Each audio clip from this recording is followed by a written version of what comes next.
mic set up properly. Well, welcome back to the Real One Garage podcast. I'm your host, Jamal, and this is the podcast where we keep it real about car culture and keep it relatable. This episode is going to be a quick one, as to be honest with you, I actually have to go to work shortly. And I also am experimenting with doing a live podcast on the channel.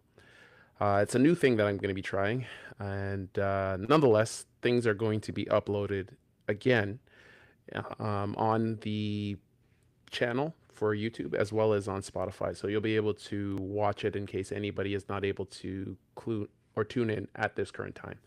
So just want to let you know about that. No guests today, unfortunately. I have some in the works, but gonna get back to you on that for the next episode or one coming in the future. Um, but today is gonna go down memory lane a bit. It's only gonna be a short podcast, a brief overview. As I said, I gotta go do the 9 to 5 so I can make some bread for the family and for the GTR. Uh, but the topic of today, um, S chassis, and I guess the title is going to be S chassis stories. Uh, why the Sylvia still runs the streets, or why the S chassis still runs the streets. Um, so, why S chassis are still relevant today? They're relevant today because drifting has actually now had such a big resurgence since I started in the car community as a car enthusiast.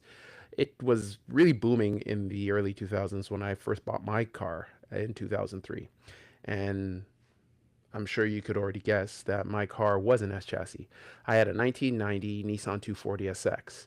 If any of you guys actually listened to the podcast during the COVID times, I actually did go in depth with a kind of background on how I got into car culture. But to give you guys a brief overview, I'll just go over it in more of like a snap image kind of thing of it. So I was a high school student from 2000 to 2004. So that'll be able to age me for you guys in case you were curious. And basically, I started getting into cars because my friend gave me a burnt disc with the first stage of Initial D placed on that burnt disc. I watched that. It enraptured me. I had already been into cars before then. My previous dream car when I was a kid was a Dodge Viper because that was the jam for everyone back in the early '90s. But that particular series got me into Japanese car culture even more. I remember even walking to school and seeing a third gen Prelude that was done up. It was beautiful. I remember it was a red Prelude. And I even told myself I was going to get that. When I figured out how much it was going to be, and I used to go and look at the Auto Trader magazines and the little magazine stands or look online in the early days.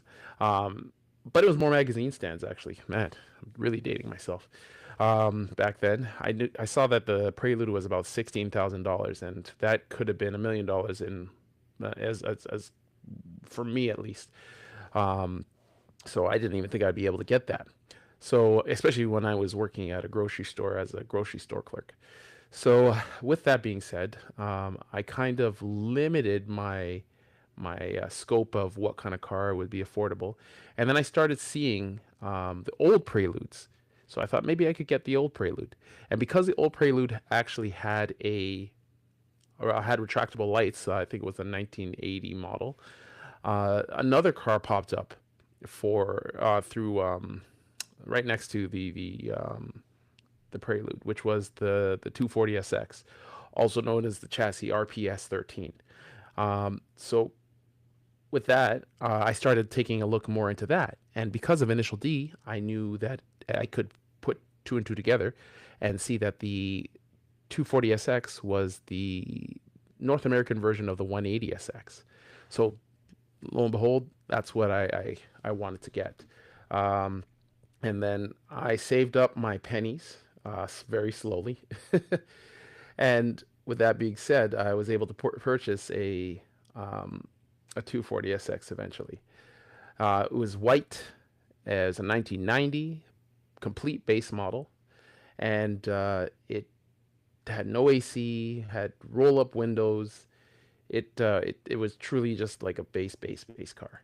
I'm just gonna show you a little picture here, so you guys can get a image of it, um, especially especially you guys watching the YouTube video or the YouTube live. So this was the car.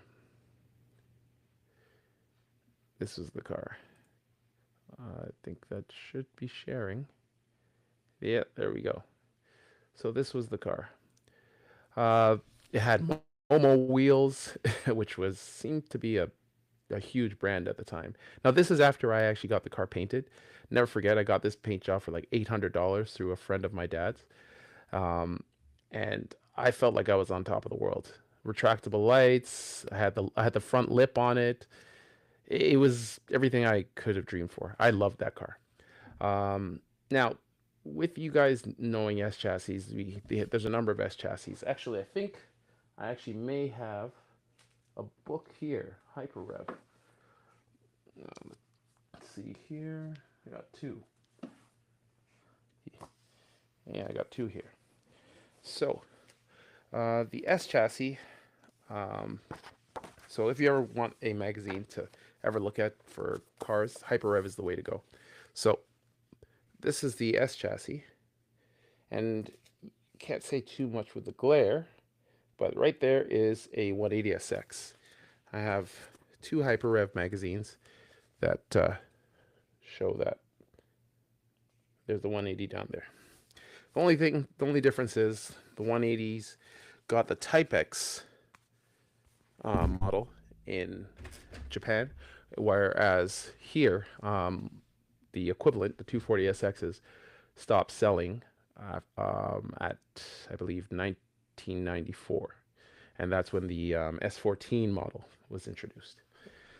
So, with that being said, I got that car, played around a little too much, eventually blew that engine, and then because of the, as I said, I guess you could say the influence of Initial D, I basically was completely enraptured by it, and I knew about the SR20, which is the motor that the 180SX comes with, and the S13 Sylvia comes with in Japan.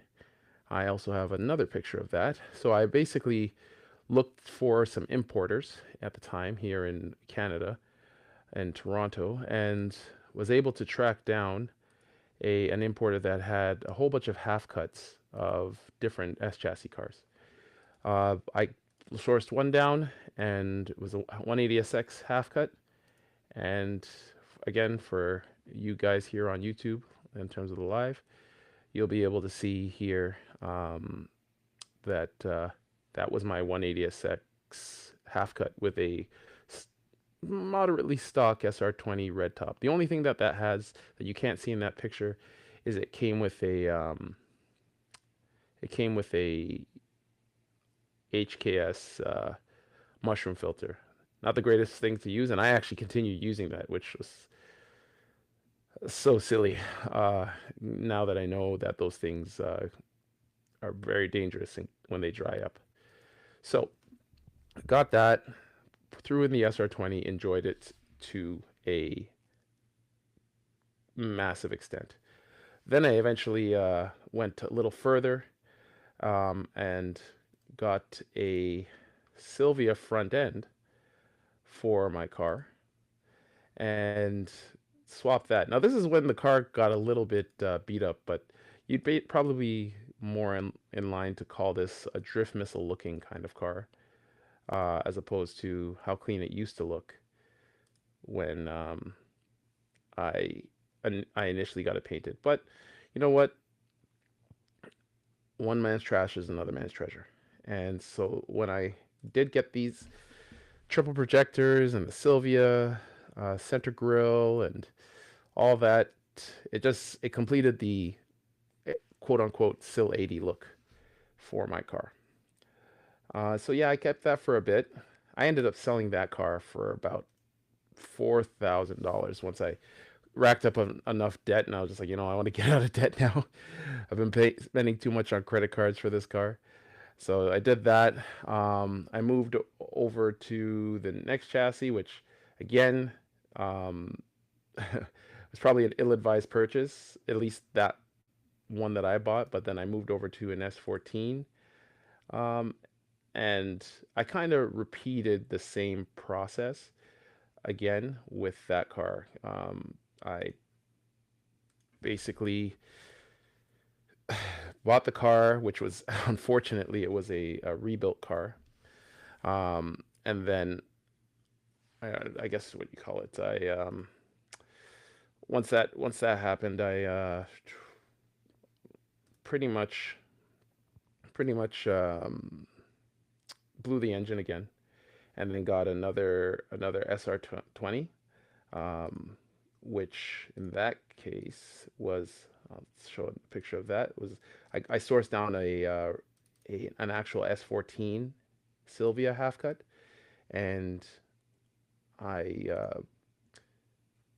I put that in my car, my S14. Now that car was not the best chassis to be doing all this work to, but I did it anyways. I didn't do too much to it other than put a couple mods. But to be honest with you, back then I was so novice in terms of knowing what is the right thing to do with this car. I should have just driven that car stock until I could do things properly with the car. In any case, um, that being said, I've had some pretty good experience with the S chassis up until that point.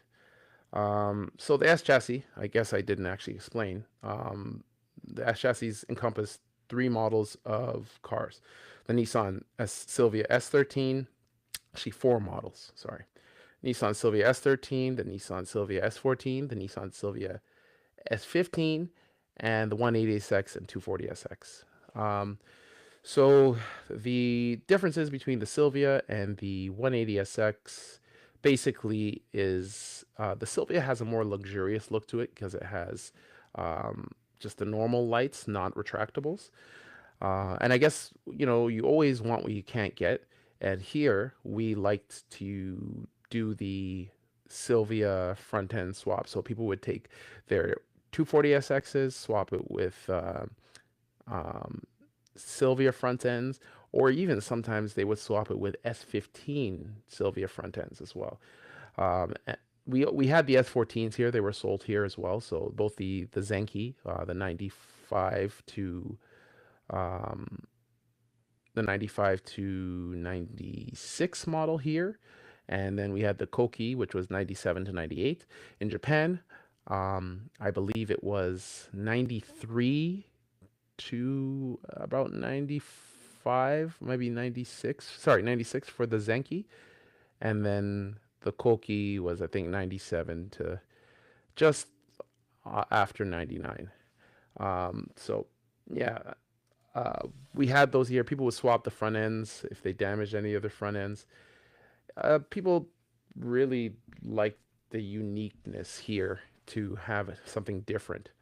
Um, a lot of the reasons why uh, these cars became legends in JDM culture is because they were being used for drifting and street racing a lot of the times. They were an affordable car. They didn't cost much. Firstly, for me, I bought my 240SX for $1,700 Canadian. You couldn't find that price at all anywhere here, not even for a shell.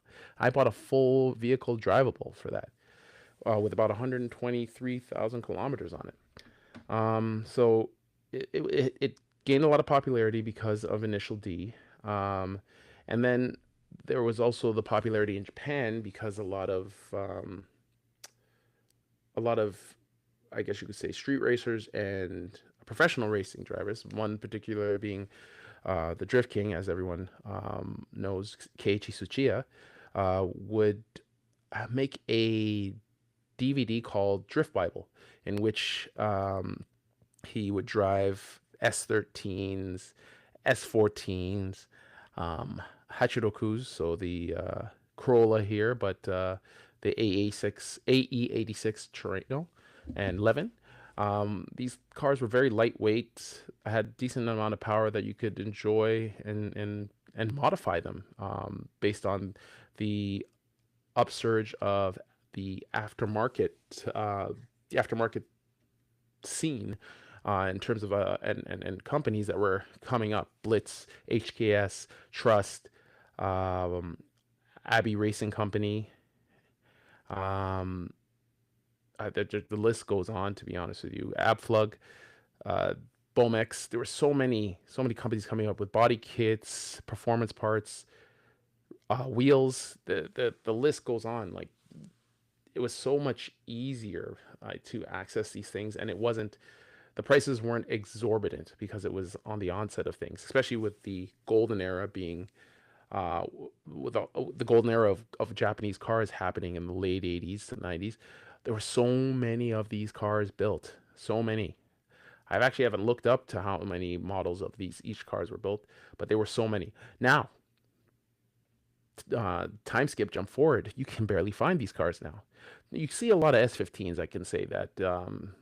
Now, if you're looking for a JDM car to import, or if you're in Japan to purchase, but the prices are almost what they were or more than what they were brand new, because we've kind of entered a classic car era for Japanese cars in the same way this happened for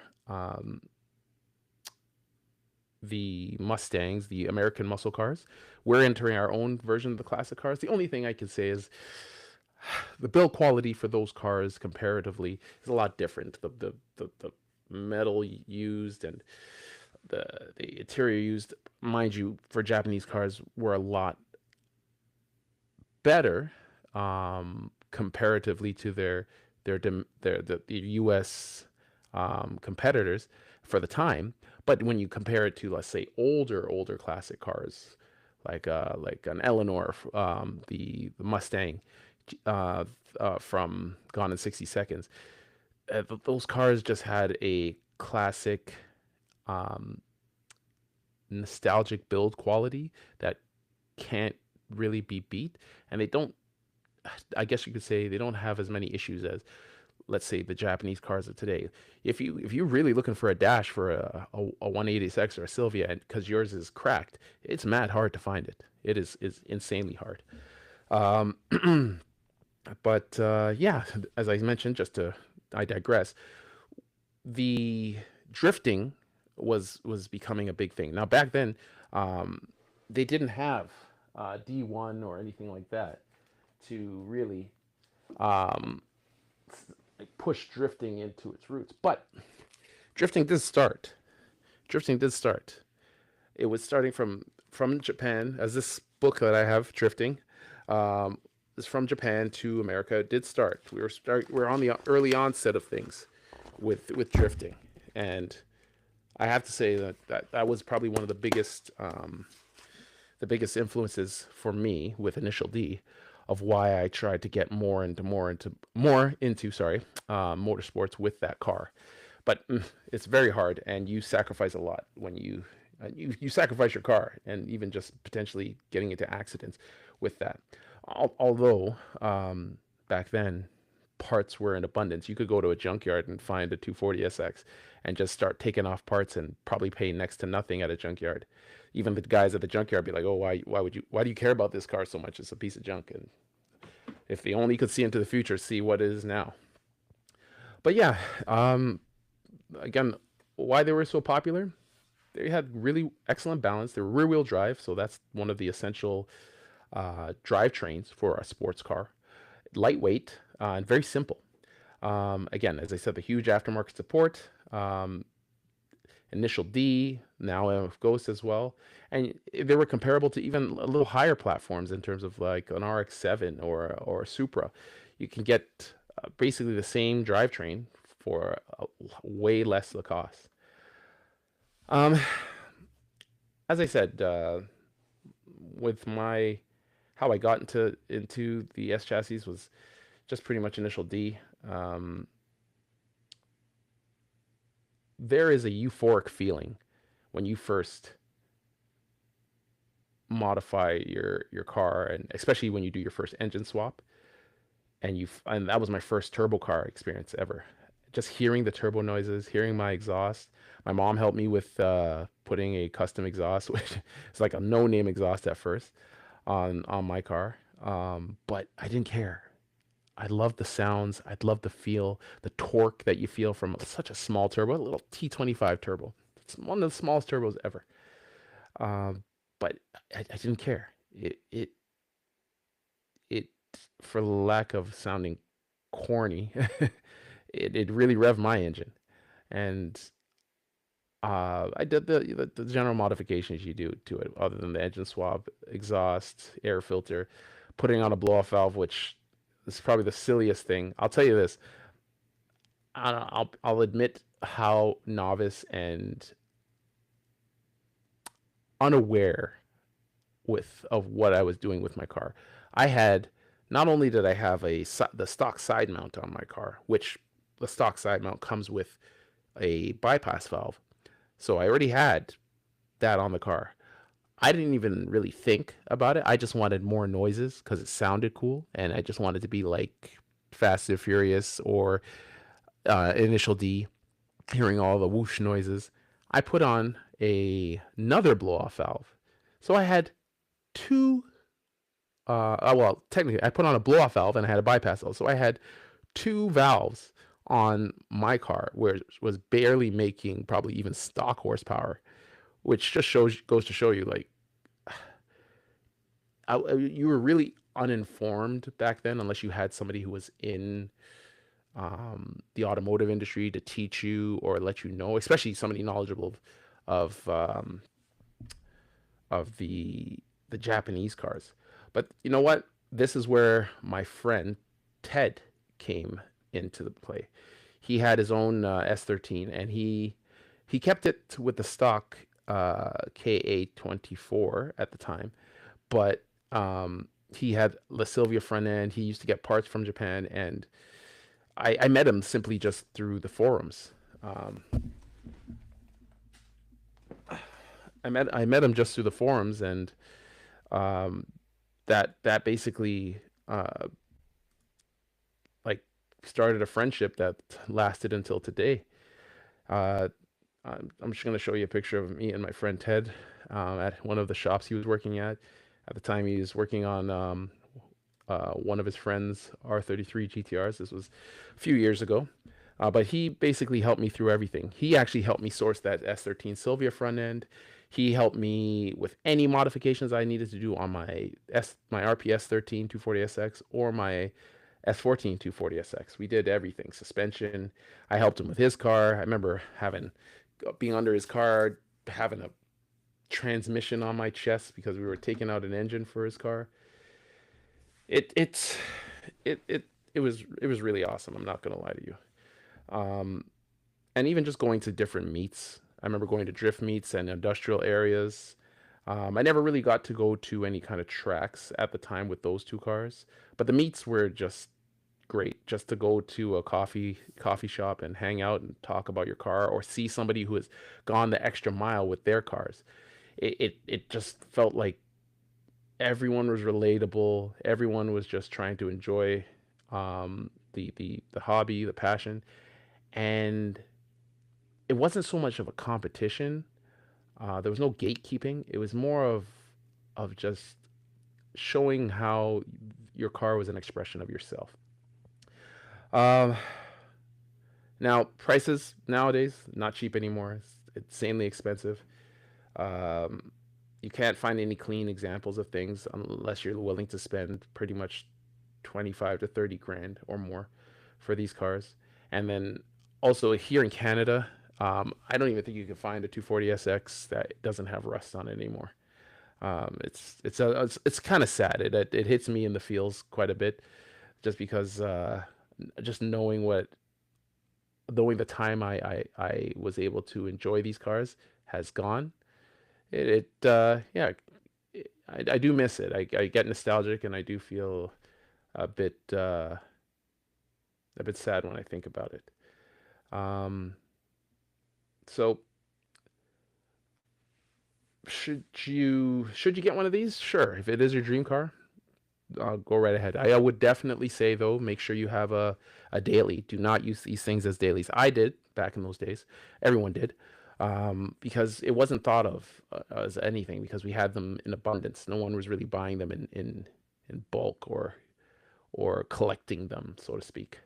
But yeah, you're going to be spending as opposed to the 2,000, 3,000, 4,000, $5,000, max $10,000 for an immaculate model back in the day.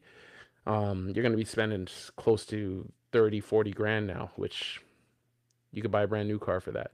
So just make sure you're budgeting and setting your expectations for these cars because they're going to need work. They're going to need way more work for way more of the cost for the car, and you don't want to be down and out when your car is not working properly and you need to get to work. You need a daily. You need to be able to, pay the bills, enjoy the car. But yeah, as I said, guys, I got to go to work. So just wanted to give you a little bit of a overview of my S chassis experience and what I think about S chassis. I love those cars. I will forever love those cars. If I could own one again for a reasonable cost, as long as finance is permitting, I definitely would try to get an S15 now, um, because they're amazing cars just for what they are.